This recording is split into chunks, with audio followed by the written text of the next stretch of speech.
They're small, they're delicate, and they play a crucial role in the evolution of the structures that surround us. You can not only see the product that you're designing, but at the same time you can see it, touch it, and move around it and actually play with it as a physical form. You're almost going through the same procedures as constructing a real building, so any flaws in the design are highlighted during that process. The physical model people buy in hook, line and sinker. It just feels so tangible. The models are used both as aids for architects and sales tools, and their price tag can be anything but tiny. Anything up to we've worked on $2 million contracts. Models are also used as marketing tools on the miniature high seas, or as gifts for valued customers, even though a boat like this carries a $12,000 price tag. You're looking at something like 7 weeks' work with 2 people working flat out to get it finished. Every little detail is made by hand. They wouldn't give one of these away, surely? Yes, they would. Out here in this remote warehouse in Kent, planes are the big thing. Everything is done by hand. There's no way you can actually mechanise it. So it is a labour of love in many ways, or hate. But right now, this miniature world is suffering a giant-sized downturn.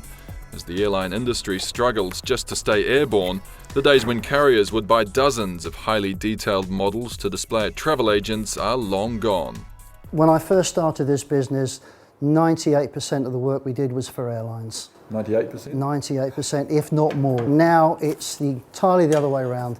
Maybe 5% for airlines, the rest of it is for collectors. Meanwhile, an industry that relies on construction growth for its lifeblood has been particularly hard hit by the recession.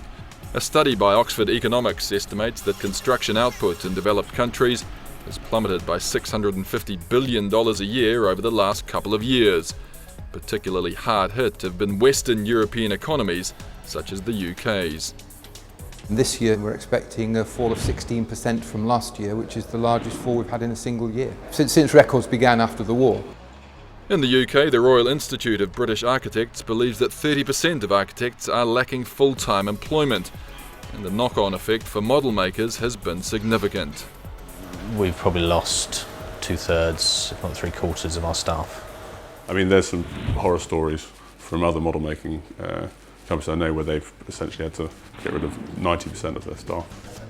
Till recently, some companies could rely on construction in areas like the Middle East to soften the model-making recession. But Dubai's debt problem has shown how wide-ranging this financial crisis has been, and the outlook for now is less than rosy.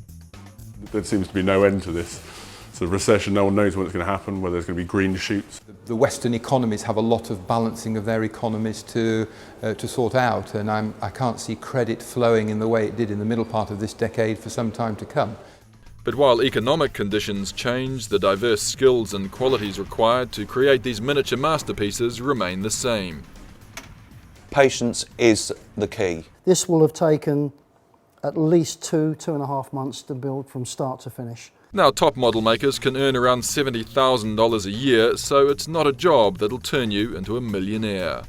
20 or 30 of these at a few £1,000s a pop? Yes, something like that. So that's a good contract? Yes, it is a good contract. You must be a very wealthy man.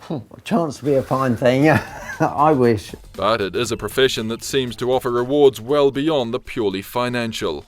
It is very rewarding seeing the inception of a model into the real thing. It is lovely to turn up at a client and watch their faces as they're oohing and ahhing over all the little bits of detail, all the little cabin detail in there. And It's basically, for want of a better word, a work of art, really. I mean, it's not a Rembrandt, but maybe one day it may be.